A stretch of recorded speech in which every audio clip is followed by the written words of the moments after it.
Hello, Disc Golf World. You are watching your 2021 PDGA Professional Disc Golf World Championships. My name is Kevin Jones, and with me today is Luke Humphries. Luke, are you ready to bring everybody the action? Bro, we have an absolute legend card here. Some of the best players, the stalwarts of our game. We've got Rico, Avery Jenkins, Gregg Barsby, and Joe Revere. Couple world championships, and then a bunch of NTs, and even some major wins by Rico. He's won the Japan Open twice. Wow. Yeah, that's exactly what we're going for here, the legend card. Yep. These guys have all the experience in the world. They do. They totally do, Kev. This coverage, guys, is brought to you by thediscbarn.com. Go check out their wide selection of discs. This first hole, Kev, pretty easy. People just starting off with a bomb. Pretty much. Big mistake would be to go too far right. That's about it on this hole. Yeah, you've got a super wide fairway. It's a good way to get started. The green is tricky with that bunker you saw and that flyby. First on the tee pad. Let's give a big, warm Utah welcome to Stevie Rico. What year do you think Rico won his first His first what? pro event? No idea. He's been playing for a long time. Dude, 1993. And he's going an Anheuser route here. Not something I expected to see, but what a great play. He might not have the distance that a lot of the pros nowadays you'll see will have on this tee shot, so he makes up for it right there by throwing an Anheuser. Yeah, a little more technical shot, but he'll have a pretty good approach from there. He'll have to throw a hyzer. Your 2009 world champion from Kansas, or in Kansas City, was that Worlds. I remember it very vividly. Another world champion, Avery Jenkins. Gregg Barsby. Yeah, looking to flip that one maybe a little flatter. But he'll still be in good position. This hole only at 7-11. Doesn't really matter where you put it. You still have a chance at your birdie, as long as it's not that water that Kev talked about. Your 2018 world champion. This is the first Worlds that I ever played in. Gregg Barsby. Let's give it up. Shocked the world that week. That was awesome to see. And then Joe Revere, who, I don't know, I might say many of y'all don't know, but is a Colorado legend. Anybody who's played any golf up there knows that this guy does not mess around. One of the best. When he gets rolling, he's literally unbeatable. The first time I ever played in Colorado, he put on a show, aced final round, beat Eagle when he was playing lights out. I mean, Joe Revere doesn't care. That man will golf. You know what we have in common with Joe? I don't. I believe that we all three have lived in the Pro Discus RV. Joe lived in the Pro I Discus? think so. That's funny, man. That is funny. Like one of the firsts. He toured around in it. I think he was The Green Beast. going overhead on the second shot here. I like the play. Oh, my God. Ugh, I hate the result, though. And when you throw an overhand like that, that's kind of what can happen. Yeah, he might have been just playing long, taking the putt that he was given. Unfortunate roll.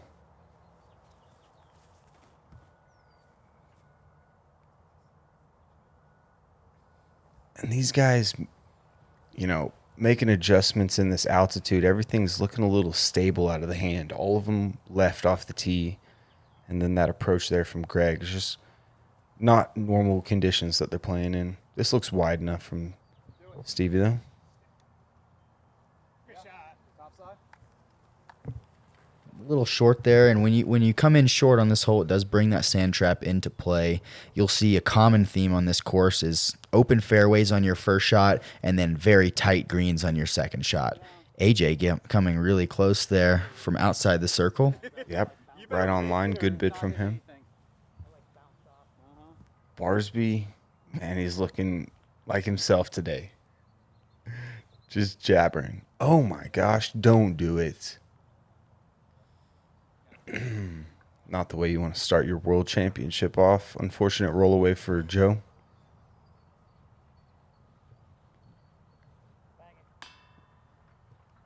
Oh my gosh, thank you. Yeah, he says stay there after two great putts. nearly high enough. Okay. Gosh. Greg, we had him on the Go Throw show, the GK Go Throw show the other day, and he's got a lot of good feelings coming into this World Championship. I'm really interested to see how Greg plays throughout this thing. He's done it once. He knows what that feels like. Yeah, he definitely knows how to win. He proved it at the World Championships in Vermont on those very difficult courses. He has the skill set to attack these ones as well. Nice putt. That's about a 25-footer right there. Weird footing as well. Totally.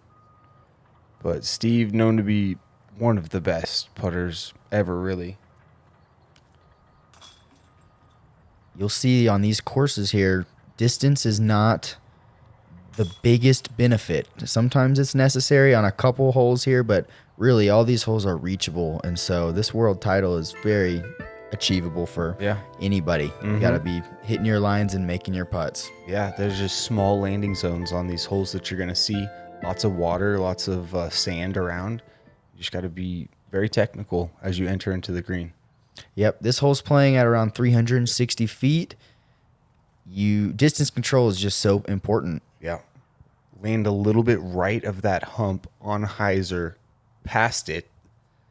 That looks to be safe, but he'll have basically no putt from there, I'd guess.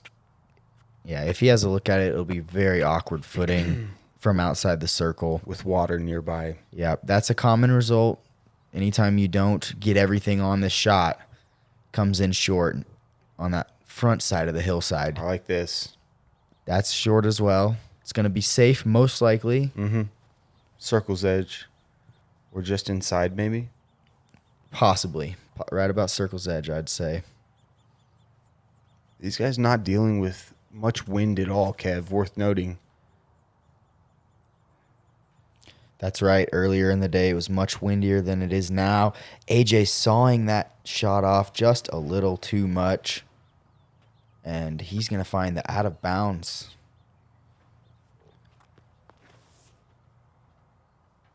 This looks nice here. Out wide.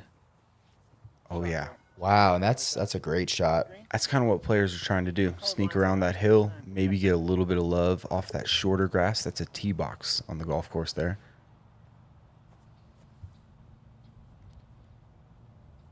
Yeah, Joe showed us the wide angle there. You could also go a little bit more straight at it, try to land on top of that hill, and then have it roll right on down. AJ online, just a little short. These are putts with really weird footing here. Greg getting that one to stick. 2 for 2. Good way to start out your world championship right here. 6 slow-mo from GK. And Greg, the hot start. He's got those pit vipers on. He's come to be known for that look.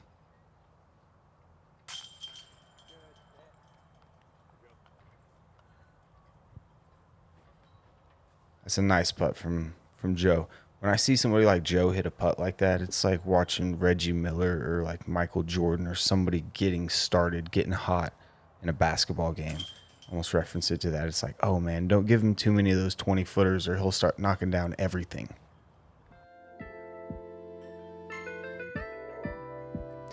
Hole 3 is a par 3 at 402 feet. Really tight landing area. The ideal shot honestly lands pretty much right under the basket, obviously, but there's like a way that the sand trap kind of slopes to create a little landing zone. It's just so small. The sand trap's right in the way pretty much. This is bailing out left, possibly out of bounds. That could have been headed out of bounds there. Catches the tree and rolls to the landing zone that I was talking about. Yeah, exactly to it. Inside the circle, you have a totally obscured putt. If you're long, that tree there can block the entire look. This probably needs to sit, and it does. Super sticky grass. I think that's what happened there. That'll happen on this course. you'll just see a disc stop moving, no skip, no slide, no nothing, just Utah green grass. This is also inside, coming in way early, but no harm at all with that shot. That's the proper miss with the green right, sand short, tree guarding the basket long. It's a really open look over there on the left. This is what you're looking to do. Skipping it over the sand trap and Yeah. nicely onto the putting surface.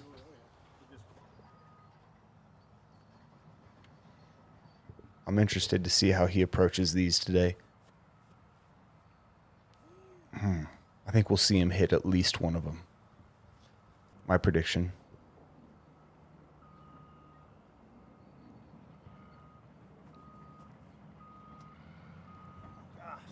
That side hill awkward footing that you were talking about last hole. You're going to see it a lot out here.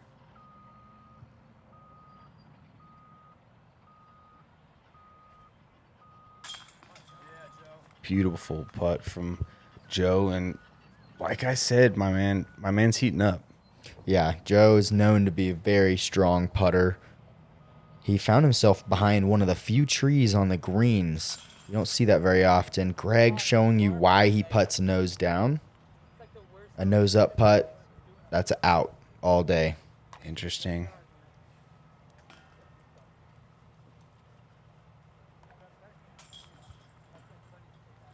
You see Gregg grabbing the only two and getting his third in a row. That's the turkey right there for Gregg. Very valuable turkey. And hole 4 is no break. You've got a par 3 at 450 feet. Really, it's 440 feet to clear the water right by the basket. The real play is to hang something way out to the right, maybe get yourself to circle's edge. But this is a great example of a golf hole where you have to pick your spot, be very strategic. Gregg throwing a nice, disciplined shot. He's got all that room over there. That's a smart move from him. Yeah. He got the first 3. This one with the wind that looks like it's kicked up a little bit for these guys. Headwind probably playing more like 480 for them. Yeah. Joe can hammer the disc.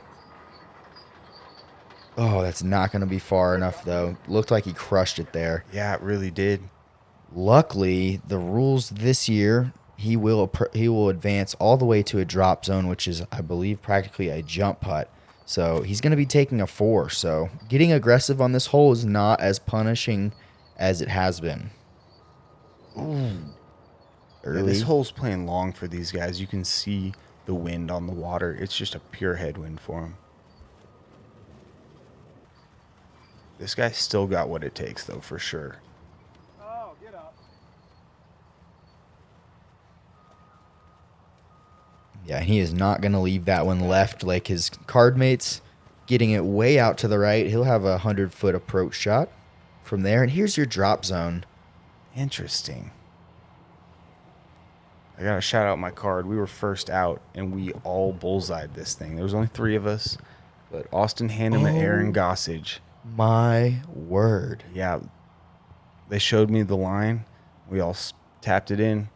That is well deserved. Let the spotter know he has nothing to look forward to now.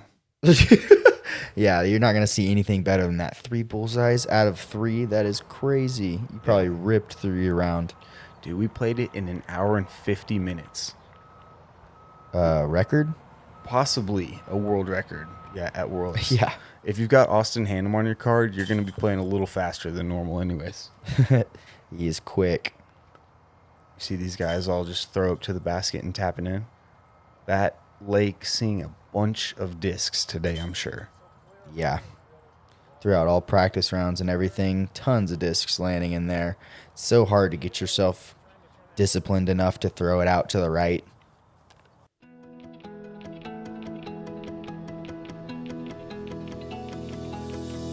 Disc golf is a relatively young sport, but its popularity makes it one of the fastest growing pastimes in the world. The PDGA is a not-for-profit, worldwide player organization dedicated to promoting the sport. Like a long drive off the tee, disc golf is soaring. So don't just be a witness to disc golf's explosive growth, be a part of it. Join the PDGA.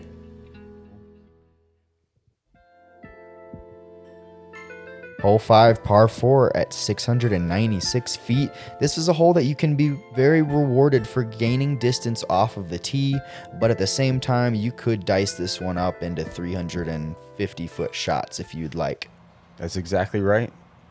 See a lot of people going forehand, playing at the water, moving away from it.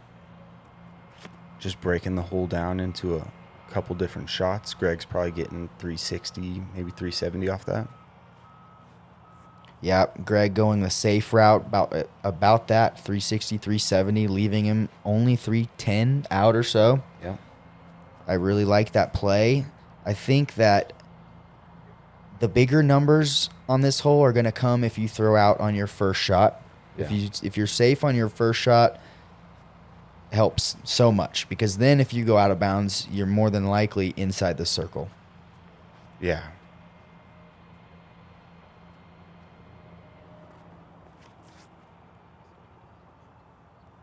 See Joe going less than full speed, just doesn't want it to drift left and skip late in the flight, which is the miss here. If you let something just get to hyzer a little too much, this is a super fast fairway, and it'd be the main miss. This is headed to the bunkers. No, Just that's- short of them? That's good all day. I don't think he had the distance to get to the bunkers quite. So he'll be looking only 250 feet or so, I'd say. Interesting. So that was the disc that Joe Revere chose not to throw off the tee, now forced to throw on his second shot. Needs to sit and does. Just outside the circle. Good shot. Looks like these guys have a headwind coming in off the water here. Yeah, it didn't feel like the wind was a factor early in these guys' round, but it definitely is out here in the open. Huge skip and roll from Avery. He played that fantastic. There's water everywhere around this green. To give yourself a 25-footer is all you're trying to do. Yep.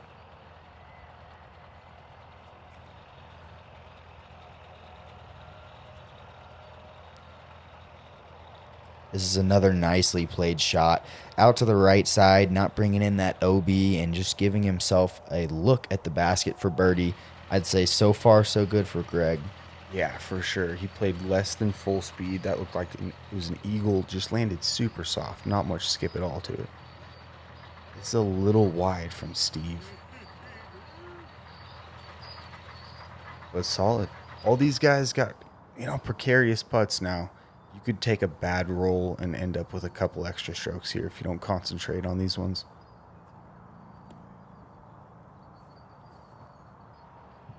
Joe's nose down putt and that headwind just got a little abused. Dropped low.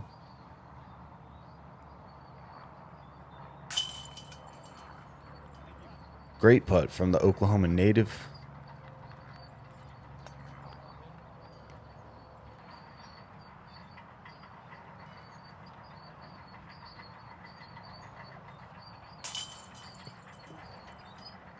That right to left wind with Gregg's slight hyzer putt just pushed it a little bit left.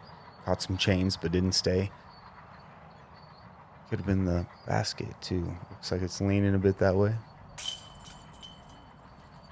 Dead center from Steve. He doesn't miss those very often.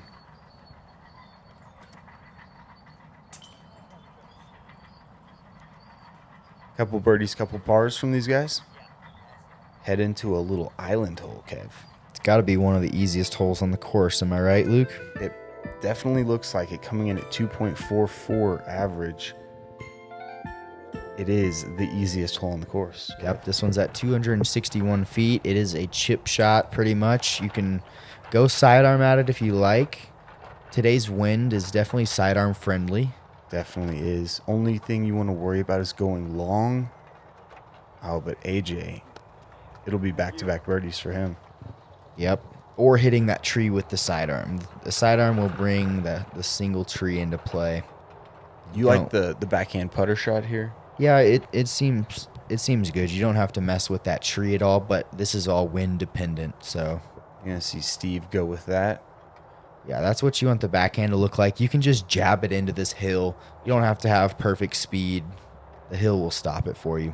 Yeah, anything not landing in the circle, basically 33 feet around the basket, goes to a drop zone, which is a makeable putt as well, probably about 80 feet. Needs to get off the tree. Okay, he's well around it. That's perfect. Oh, yeah. These are the type of shots that Joe knows how to run. Extremely good at running this sort of thing. That's a super stable disc, though. Wow. He knows it. Was maybe thinking the wind was going to use his disc a little more, bend it left a bit, but that's no problem. This is the longest putt here at 24 feet. And that's back-to-back putts in the center of the chains for Steve. He is so confident right now. He's displaying putting prowess. Yeah, it's such a good view of his putt too. Both of those last two right there. His putt enters the basket nose up. The chains just eat it up. Flip it flat and it yeah, drops in. It falls right in. He's been doing it for so long. Yeah, that's not an accident. I can remember myself actually back in 2011, like imitating his putt specifically. I really admire his style. Yep. For sure. Coming to one of the harder holes, the first hole that we're going to play that plays over par on the day. It's just a long, kind of tricky hole for righties. I think for a lefty, might play a little bit easier. Shorter distance. So hole 4 is that 450-foot hyzer over water the entire way. This one is very similar, just add 100 feet to it. Coming in early, brings that green into play. I guess he didn't find it. It must be in between the lake and the green. Wow.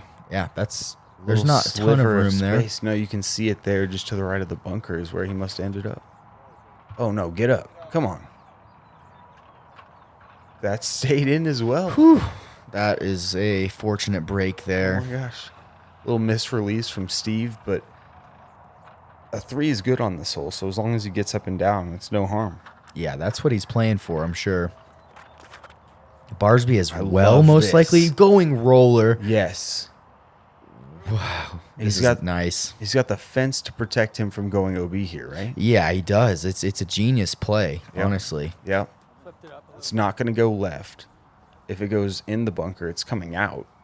Gregg will tell you himself, he doesn't have that 550-foot hyzer, and he sees there that a roller can get the birdie, and it doesn't seem like there's a ton of danger in it as well, and he goes for it.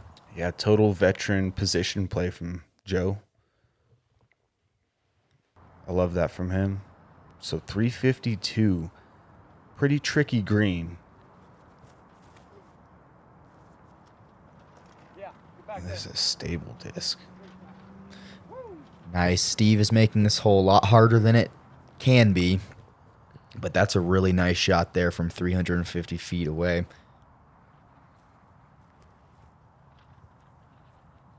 Most difficult on the day. How many birdies, Kev, do you think that the field achieved? I'm going to say 5.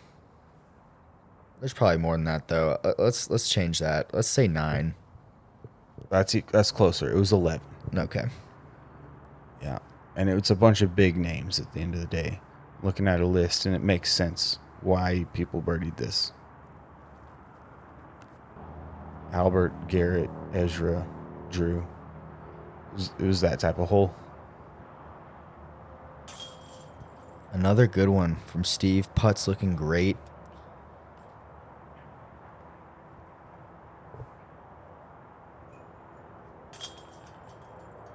AJ right. getting low. Yeah.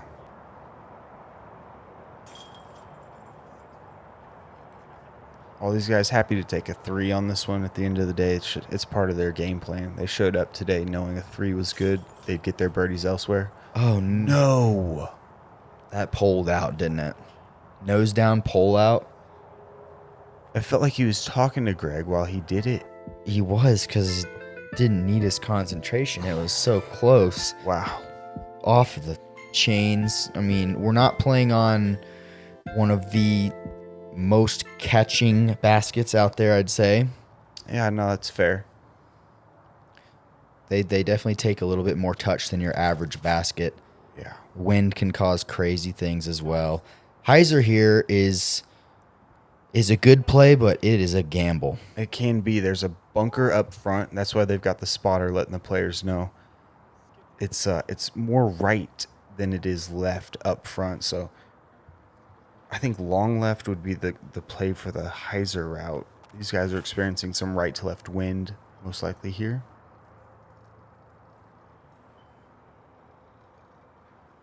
That must have caught the bunker there. As you see the spotter signal that. That's unfortunate. He'll have a very uphill bid for his par. Gregg going directly at the hole. Just missed his line just off to the left, but that is the miss, and I like that play. He'll be laying up from there. This green is precarious as can be. You've got it right on top of the mound as well as bunkers all around it. Not something we're trying to mess with on day one. No. Joe has been showing us that he likes to mash on overstable discs. And that caught the bunker as well? Bunker or, I suppose bunker. There's a green over there as well. Okay, never mind me. What? Gregg is a madman. That is an insane run. He probably on thought he day drained one. it for the whole time, too. Yeah, it was a great bid. When you're feeling it, you're feeling it. Oh, stop. That elevation coming into play. Super uphill. So Avery just over that bunker. He's safe. Cashing in the birdie. The success I saw on this hole on today's round was a lot of Heisers. Yeah. I think when it's calmer or different wind, I think that going straight at it is the play like Gregg did. But there was a little bit of headwind today, and it was making that shot pretty hard. So a lot of people were throwing Heisers and just trying to beat that bunker. Hole 9 plays parallel to hole 8. That's the final hole of our front 9. We've got a par 4 at 797 feet. You're looking for big distance off the tee here. This one is probably one of our more open holes on the course. Yeah, that's exactly right. And you're right about the distance as well. If you can push one really far down this fairway, it makes that approach shot a lot easier with the bunkers close. This needs to chill out. Hook up. And it does just in time. Peeked over the fence and said inbounds for me.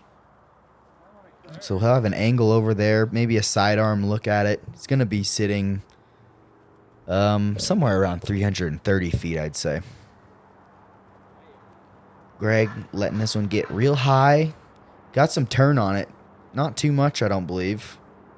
Oh my goodness, it was so close to too much turn. Got a lot of distance on that, though. Yeah, he did. Great play from him. Similar position.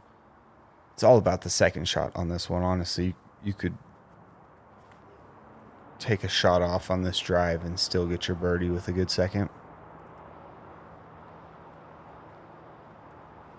Rico ripping on his driver. Really flat, gets solid distance. Would you like to see OB lines on a hole like this, making the drive a little more difficult, Kev? Yeah, sometimes, but I don't hate this design at all. It's one of the few holes that you don't have to worry too much about the exact landing zone. You do need to get distance, which is tough to do when it's a headwind like it is today. Yeah. I'm not trying to let players not worry about shots if I'm creating a course to test them in a world championship-like situation. Yeah, I understand that. Could be harder.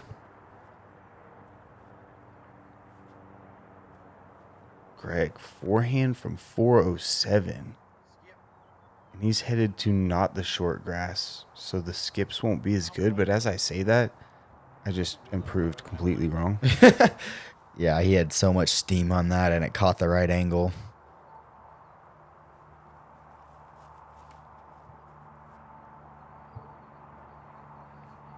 I like this if the distance is right.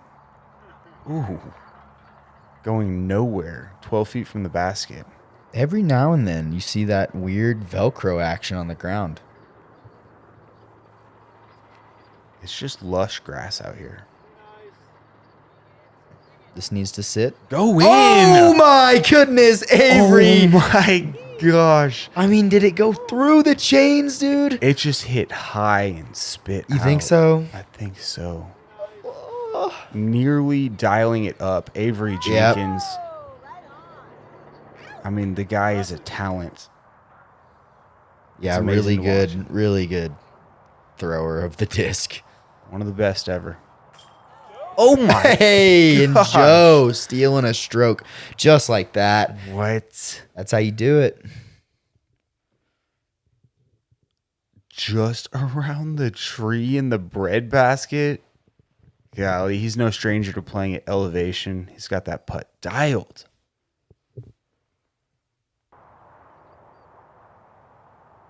Greg's been a little shaky from this distance so far. Did that just hit the tree? No. Just a little left, huh? Yeah, a little nose down. Maybe got controlled by the wind a little bit. Yeah, if there's one type of putt that's tricky for Gregg, as we see Steve tap that one in nicely, it's the low ceiling putt. He definitely needs a little more air than other players. Yeah. 2.5.